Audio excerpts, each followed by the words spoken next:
Olá, tudo bem por aí? Hoje a gente vai mergulhar de cabeça na jornada de um processo civil, entender o passo a passo. Sabe, pode até parecer um bicho de sete cabeças, mas com o mapa que preparamos, essa viagem vai ficar bem mais tranquila. Vamos nessa? Pois é, essa é a grande pergunta, né? Como que uma discussão, um desacordo qualquer, de repente vira um processo formal na justiça? Mas olha, longe de ser um labirinto sem saída, o sistema judicial é na verdade uma jornada com um caminho bem definido. E é exatamente esse caminho que a gente vai explorar agora. Bom, tudo começa com um documento, que é a peça-chave. Essa primeira etapa da nossa jornada é a petição inicial. Pensa nela como se fosse a planta baixa de uma casa. É ali que toda a estrutura do que vem pela frente vai ser desenhada. E para a gente entender isso na prática, tem um caso que caiu até em prova de concurso. Imagina só a cena. Um sujeito, o Setembrino, processa outro, o Marcos. Só que na hora de escrever o documento inicial, ele simplesmente esquece de contar a história. Pois é, um processo precisa de muito mais do que só nomes para poder sequer começar. E o que estava faltando no caso do Setembrino eram justamente os dois pilares de qualquer processo. De um lado, a gente tem a causa de pedir, que é basicamente o porquê, a história, os fatos. Do outro, o pedido, que é o quê, ou seja, o que a pessoa quer que o juiz decida no final das contas. Sem essas duas coisas, o processo nem sai do lugar. Ok, então com a história contada e o pedido feito, o próximo passo é achar o tribunal certo. É como se a gente precisasse de um GPS para não se perder no sistema judicial. No mundo do direito, o pessoal chama isso de definir a competência. Para ficar mais fácil de entender, vamos dar uma olhada em outro caso. A cena é uma batida de carro lá em Curitiba. A princípio parece um caso simples, certo? Mas calma lá, acontece que o dono do carro mora em São Paulo. Pronto, já temos uma segunda cidade envolvida na história. E para dar aquela temperada final na confusão, a seguradora tem a sede dela no Rio de Janeiro. Então agora a gente tem três cidades diferentes, três possíveis lugares para esse processo rolar. E aí, como faz? Aí vem a pergunta que não quer calar. Com toda essa confusão de endereços, onde, afinal de contas, esse processo tem que ser aberto? E a resposta, olha, é surpreendentemente simples.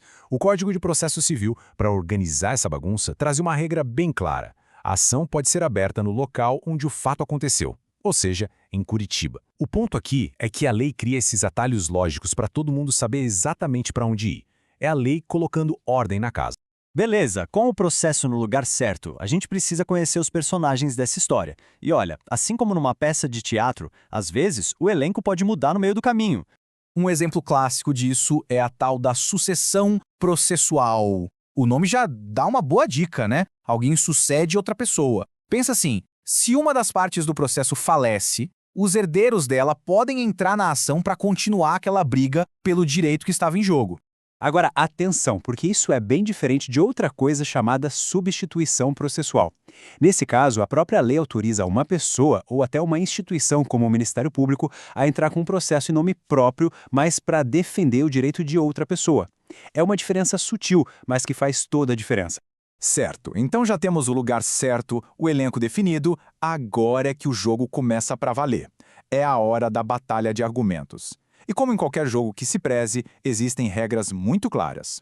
Imagina essa situação aqui. O juiz decide um caso inteiro se baseando numa prova surpresa. Um documento que a outra parte nunca nem viu, nunca teve a chance de questionar. Pensa bem, isso soa justo? Pois é. O sistema judicial diz que não, de jeito nenhum.